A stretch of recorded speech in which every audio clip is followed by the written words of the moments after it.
the consciousness where we start way low with, with fear and anger, resentment, all that stuff, all the way up to, bliss, right? Joy, happiness, bliss. It's been mapped.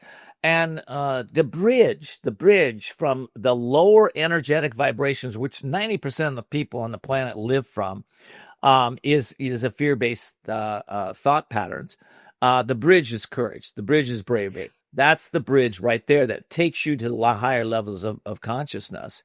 And so that's how this book was born, because you were shifting into that higher level. 100%. I think there's another piece to that which I really want to dive into, because there's the shift. You got to make that shift. And by the way, I love it that you've written the book, because we need support. You don't need a little inspiration every day, once in a while. You need it every single day. And, Yep. books like Renee's will help my audience do that. But then you talk about radical self-acceptance. What does that mean in the first place? I think we are conditioned, through through family conditioning, religious conditioning, social conditioning, cultural, to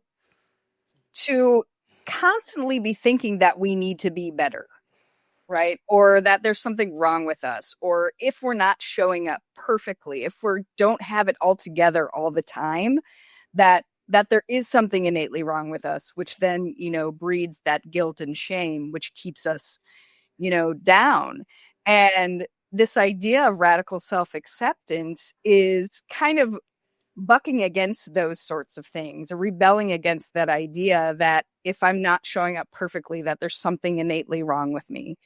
And so this idea of self-acceptance is really being able to meet yourself where you are in any given situation, so that you can, be move from this place of acceptance, of love, of care, rather than shame and guilt.